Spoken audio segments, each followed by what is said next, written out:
അസ്സലാമലൈക്കും മക്കളെ, നിങ്ങൾക്ക് സുഖമല്ലേ? ഇന്ന് ഞാൻ നല്ലൊരു എളുപ്പ കാര്യമില്ല ഒരു പച്ചക്കറി ബിരിയാണിയിലേക്കാണ് പോകുന്നത്. അത് കാണാം. നമുക്ക് പാത്രം വെക്കുന്നുണ്ട്, അതിലേക്ക് ഒരു വാട്ട വെള്ളം ഒഴിക്കുന്നുണ്ട്.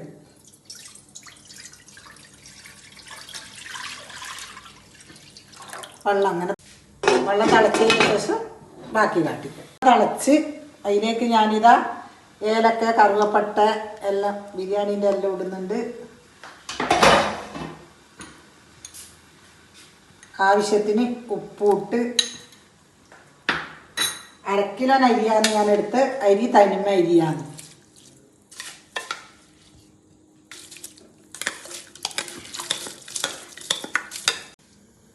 ഉള്ളി വാട്ടാൻ വേണ്ടിയിട്ട് ഇടുന്നുണ്ട്. നന്നായി ഒന്നിത് ഇളക്കട്ട് നല്ല ഇതൊന്ന് വാടിട്ട് നല്ല രസമാണ് ചോറ് എടുക്കാൻ വേണ്ടിയിട്ട്. നല്ല എളുപ്പ കാര്യം. ബീഫും മീനും ചിക്കനും ഒന്നും കിട്ടിയില്ലെങ്കിൽ നമുക്ക് 2 ക്യാരറ്റും കടലയും എല്ലാം കൂടിയിട്ട് നല്ലൊരു പച്ചക്കറി, ക്യാരറ്റ് എല്ലാം കൂടിയിട്ട് ഒരു പച്ചക്കറി ബിരിയാണി വെക്കാം.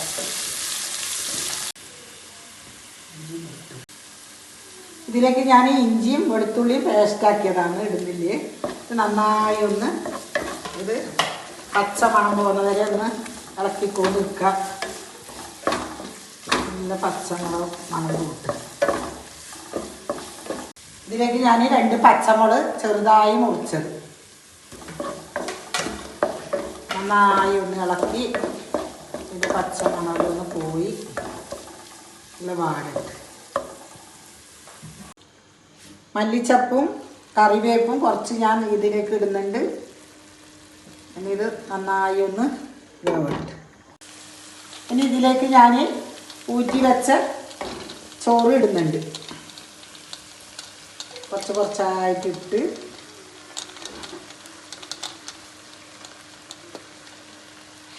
ഞാൻ ചോറ് ഇട്ട് സെറ്റാക്കട്ടെ.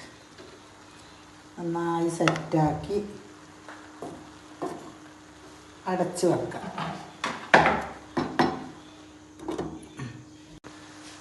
കളർ ഒഴിക്കണം നിർബന്ധമൊന്നുമില്ല. ഒഴിക്കുന്നവർക്ക് മാത്രം ഇത് ഒഴിക്കാം. ഞാൻ പിന്നെ കളറ് കാണാൻ വേണ്ടിയിട്ട് ലേശം മഞ്ഞപ്പൊടി കലക്കിയതാണ്. ലേശം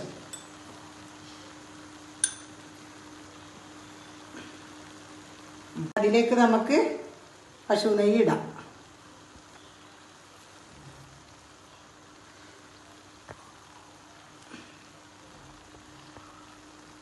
ഇനി ഇതിലേക്ക് മല്ലിച്ചപ്പും കറിവേപ്പും അതും കൂടി ഒന്ന് അടച്ച് വെച്ചാൽ നമുക്ക് മണം എന്താ മണം. ഇനി അത് കുറച്ച് സെറ്റാവട്ടെ. അങ്ങനെ നമ്മളെ പച്ചക്കറി ബിരിയാണി ഇവിടെ റെഡിയായി. എന്താ മണം മണക്കുന്നു. ഇതാ ഒരു അരി പോലും പൊട്ടുകയും ചെയ്യില്ല. പിന്നെ പച്ചക്കറിയൊന്നും നന്നായി വേകുകയും വേണ്ട. അടിയൊന്നും പിടിക്കാതെ നല്ല പാകത്തിന് നല്ല ഇതായിട്ടുണ്ട്. അടിപൊളി ബിരിയാണി. അങ്ങനെ പച്ചക്കറി ബിരിയാണി ഇവിടെ റെഡിയായി. ഇനി നമുക്കിത് പ്ലേറ്റിലേക്ക് മാറ്റാം. നല്ല ബിരിയാണി ഇവിടെ റെഡിയായി. നമ്മുടെ പച്ചക്കറി ബിരിയാണി ഞങ്ങൾ രണ്ടാളും കഴിക്കാൻ വേണ്ടിയിട്ട് ഇരുന്നിട്ടുണ്ട്. നല്ല തിന്ന് നോക്കട്ട്. സൂപ്പർ. എല്ലാവരും ഉണ്ടാക്കി നോക്കണം ഇത്. പിന്നെ എൻ്റെ വീഡിയോ കാണുന്ന മക്കളെ നിങ്ങൾ സബ്സ്ക്രൈബ് ചെയ്യണം, ലൈക്ക് ഇടണം, കമൻറ്റ് ഇടണം. പുതിയൊരു വീഡിയോ ആയിട്ട് ഞാൻ നാളെ വരാം. അസ്സലാമു അലൈക്കും.